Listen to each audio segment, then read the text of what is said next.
It is odorless, tasteless, dissolves instantly in liquid, and is among the more deadly poisons known to man.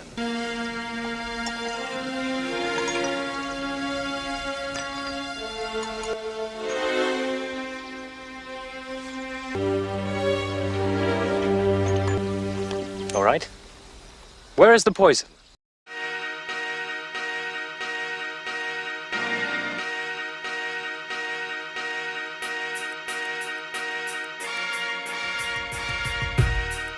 Hey folks, man, this is Monk. We are back with another episode of Classes of Cinematics.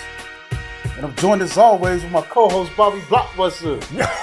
I feel like it's good when we trip up in the beginning like that. Hold on, let me... Hey folks, this is Monk, and we are back with another episode of Classes of Cinematics. And I'm joined as always with my co-host Bobby Blockbuster. Yo! Hey, all right. Hey, All right. we are back to talk about another classic film. Right. Today we've got The Princess Bride from 1987. This is listed as a family comedy directed by Rob Reiner. And this film mainly stars Carrie Ells, Robin Wright, and Billy Crystal, and a host of others that we'll get into as we break down this story. Yeah. But in this film, it's a fairy tale adventure about a beautiful young woman and her one true love. He must find her after a long separation and save her. They must battle the evils of the mythical kingdom of Florin to be reunited with each other. Based on the William Goldman novel, The Princess Bride, which earned its own loyal audience. Yes, it did. Well, first things first, man. Rob Reiner, he described this movie as celebrating the art of storytelling. And, I think that they really do that well with a fresher take on like the damsel in distress aspect. You know what I'm saying? We've seen that time and time again, but this one kind of puts that modern spin on it for a 90s era film. And I think it works so well because it pushes that story within the story element. You know what I'm saying? Where, with it starting off as, Young Wonder, what was the Wonder Years? Little Savage. Kevin Arnold. No, Fred Savage. Yeah, Fred Savage. Yeah, he's sick, little kid. Grandpa comes to visit, and he has one of them grandpa stories like we would hear, like, yeah, I used to walk to school with newspapers, stop crying about your shoes, stuff like that. He's like, yeah, before TVs we had these things called books. Let me read you this story, and it kind of pulls us right in off of that energy, you know what I'm saying? And I think that was a great way to start this film. Yeah, it kind of reminds me of Never Ending Story in a way where we get the kid, he gets a book and he's reading a story within his movie too, and it cuts back to him at times, showing his reaction to the story as the story plays out that we're watching. But what I like about when they do this format, you kind of see the kid's imagination kicking in, as I can imagine the grandfather describing some of the scenes, like with the eels and the rat, and the kid is putting his own imaginary spin on it, which is kind of what makes it cool in the way that those scenes look so outrageous and exaggerated. They're kind of fun, man. It's funny. I'm laughing because, we've been doing this a long time, and great minds think alike. And I'm looking right here at my notes. I wrote this in my own house away from you, and it says, has the imagination of the never ending story, but appeals to a more widespread audience. So, great minds think alike. But yeah, no, you're absolutely right. The imagination aspect of this story really, really pushes it through. And I like how it covers all its bases. Like, of course, we get the romance element, with Wesley and Buttercup, but then you get the adventure, you get the majesticness, you get these great set pieces. This looks like a place that you want to travel to just because of the scenery alone, and then all of these things that are happening within this story. Like, we're only about 15 minutes in and we get one of the best sword fights in modern day film. It's great between Dread Pirate Wesley, Roberts, and then Inigo Montoya. And, it's just the way that the story just kind of gives us the opportunity to get to know these characters, no matter how big or small the role, and then give us an emotional attachment to them, whether it's like we grow to love them or grow to hate them at the same time. But what really sells the story, I feel, is this cast. You know what I'm saying? Ultimately, that's got a lot of heart. Besides the cast, too, it's got a lot of heart too. It does. It does. Presentation. It really does. And the biggest heart I feel in this film, my personal favorite is Andre the Giant. I feel he brings a level of heart and just authenticity and originality to this film, playing his role as Fezzik. Not only is he just so physically demanding, but I mean, every time he speaks, we laugh. You know, he's just so heartwarming and has such a gentle presence, but also such a strong physical demeanor. And I think that, you know, it's characters like this that actually make this film, you know, so memorable and so unique in its own right. And, you know, it's just a personification of Gentle Giant, bro. Like, you get a giant, like you can't do no better than to cast the biggest guy ever at the time, you know, and in a film like this. And, you know, and it's so wild because, like, at this point in his career, he was so broken down, like his back was breaking down. It was just so hard for him to move. You can't tell, though. I did notice that because just from knowing about his life story, I think there was a documentary a few years ago that talked about this period, and he really looked at this thing as a wonderful opportunity to get out of wrestling and do something else, man. Yes. And he was physically broken, man. Like, you can't tell. Like, his face is full of joy. It's supposed to be. He's not there just grimacing, like in pain, like trying to hide it in the background or play it off. And like, it's amazing that he pushed through to deliver this. And I think ultimately it was because of his happiness of being on the set. Like, he was quoted to say his favorite thing about working on this film is that when he walked on the set, no one looked at him, no one gawked and awed. They just treated him like a regular person. And that's all he ever really wanted. And, you know, I always have a special, you know, likeness for Andre the Giant. Cause, you know, I actually, when I was a little dude, I saw him fight the Ultimate Warrior. Me and my brother did. It was a Saturday night main event. And at that time, it went down as the shortest wrestling match in history. Like, Ultimate Warrior beat him before his intro song stopped playing. It was insane. It was like the highest, lowest moment in my life. Cause I was like, I was an Ultimate Warrior fan. And then I was like, oh man, there he comes. He's running out. Wait, he just kicked his ass. Now he's leaving. See, this shit different for me, man. I was a Hogan fan at this time, and then, like, you know, nowadays, you know, we all got bamboozled. Yeah, you know what I'm saying? So we did. So him being in this movie wasn't a draw for me. I was like, fuck Andre. You know what I'm saying? Get out of here. Nemesis. No.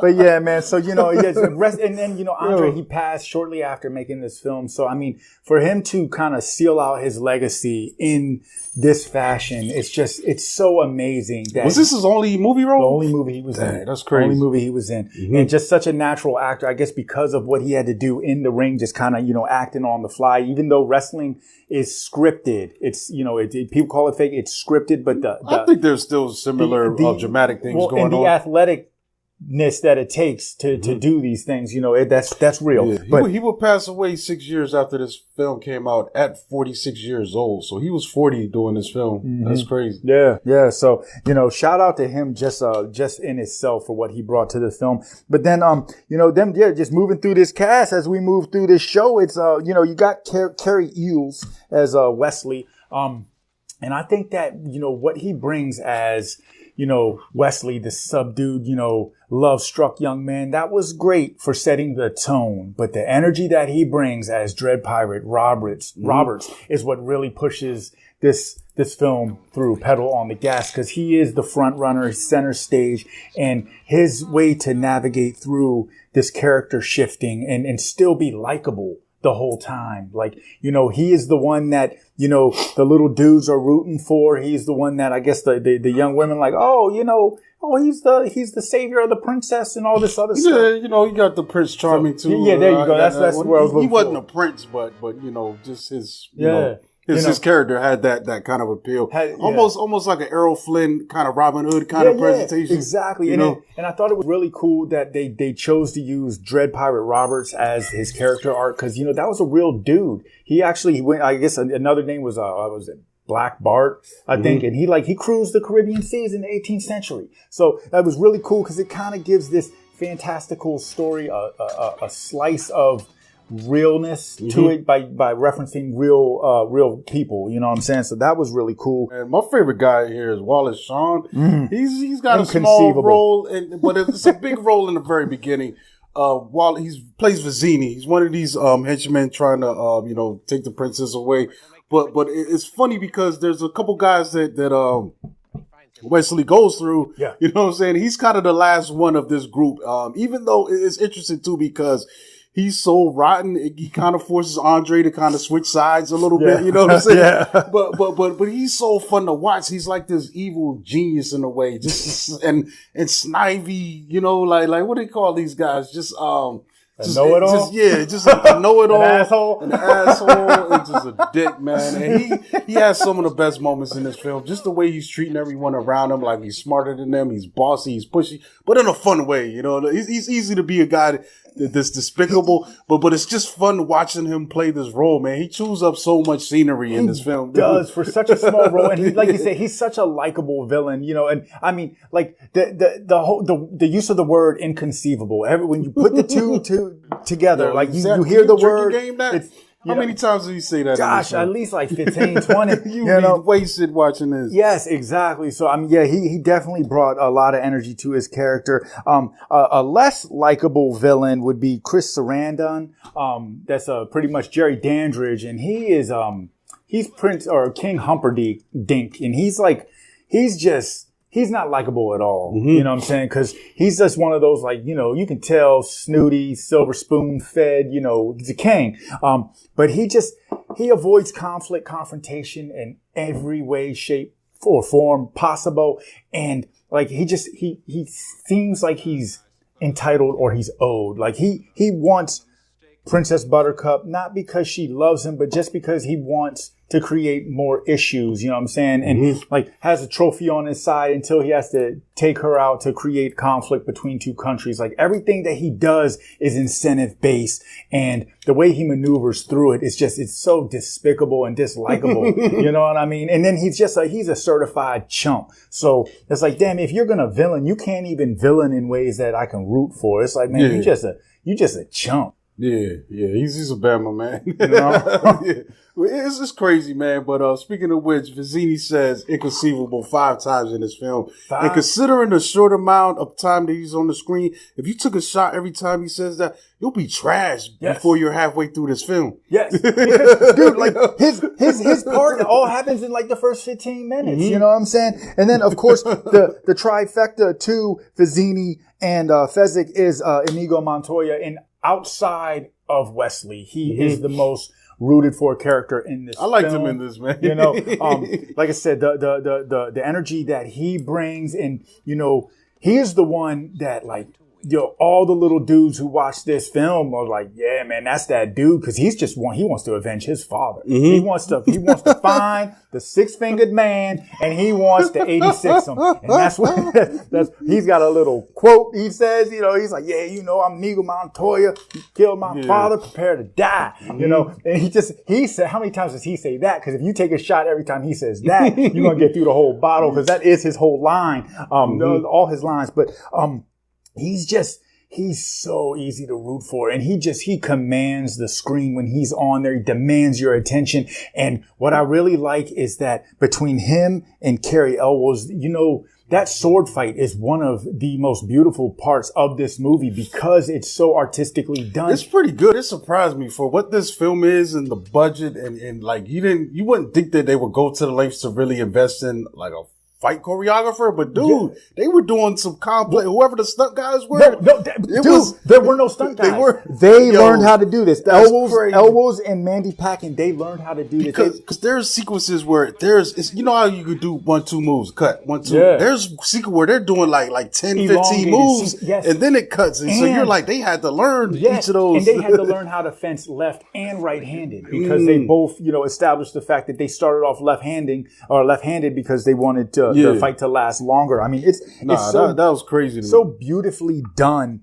And you know, in comparison to the older films from like the 50s and 40s and stuff, sword fighting was a big thing. You know what I'm saying? Those in adventure films, like you said, in like the Robin Hoods or anything that took place in medieval times, you'd see him pull out the little skinny sword and start to fence it. Yeah, DuckTales, that was my joint. Yeah, man. So for them screws, he used to put on the armor and be fighting all around the mansion, climbing the stairs. You know what I'm saying? Like walking up the banisters. They try to do that in the Old Guard too. Nah. Terrible. We'll save that for another show. We're talking about good things in this one. And last character I want to bring up, of course, is Miracle Max, played by Billy Crystal. And Billy Crystal, for him to just have, you know, a 5-minute part in this film, so memorable, not just because of his dialogue and the things he was saying out his mouth, but because of that look. Like he really, I swear, I thought that was Mel Brooks in makeup when I saw it. I was like, when I watched it earlier. And it's wild because he actually. But now I can see it. Now that you say it's Billy, it's just Billy, Billy Crystal, and he actually teamed up with artist Peter Montoya, and. Apparently, what I did not know until I watched the documentary on this film is the two of them, they paired up multiple times in Saturday Night Live to do, you know, prosthetic-based characters. And that's kind of like how Billy... Yeah, that's where Billy came from. He had a short SNL run, though. He probably jumped ship as soon as he could. As soon as they gave him offers for movies. He was out. Mama from the train, you know what I'm saying? He was out of there. You can't talk about the characters without the stuff that's coming out their mouth. Like the dialogue of this film is great, full of quotables. I mean, we were referencing some of those, but you know, I was telling my daughter this is one of her favorite movies. You know, and you know, I was cleaning the house and I was, you know, kind of just had this on in the background because you know, I watched my rewatches a lot. And you know, I told her, I said one of the greatest thing about this movie is the dialogue, because like even if you step away from the screen, it sounds like an audio book. You know what I'm saying? Like you can listen to this film without being able to see it, without watching it, and know exactly what is going on, who's talking, what their agenda is, the whole 9 yards. And I think that is another amazing thing about this film. You know, there's some crazy moments, man. Like the whole rhyme scheme. The ship between, you know, Andre, you know what I'm saying, and my man, was that Montoya? That was Montoya, that was crazy. And then later on, even with the stuff Vizino was saying, man, it's crazy, bro. It's like it's wild, man. I love that Battle of the Wits scene when he's like, you know, he was like, because you would think that I would put the glass in front of you, but then I really don't want it because, you know, woo, woo, woo, woo. I mean, that stuff is great. It's so just confusing, but it kind of makes sense at the same time, which like you said, it's just that's just such a like Vizzini enjoys being the smartest person in the room. You know, from what I've heard lately, if you're the smartest person in the room, you're in the wrong room. But he likes being the smartest person. Say that twice. He likes being the smartest person in the room. Yes, he does. Like, and it comes across, man. I think there is some clever stuff with the writing, you know, at times, you know, with this, man, but also the setting, I don't know, man. It could be anywhere. Like I was about to ask you earlier, where did they film this? Mostly in England. Okay, all right. Mostly in England. The surrounding terrain looks like that, but it has that typical fantasy environment, like Lord of the Rings, kind of something like that. Or even you could, like, I feel this is probably the same kind of landscape that they film Crawl in, you know, even, you know? Or something like Braveheart, you know what I'm saying? Like it looks like, you know, with the long grassy British areas, kind of look like like Ireland. But it was shot in various parts of England, like on set, like for instance the Cliffs of Despair. That was really rocks that look like that. I mean, some set pieces, they used a real castle out there. Of course, they just added to it a little bit.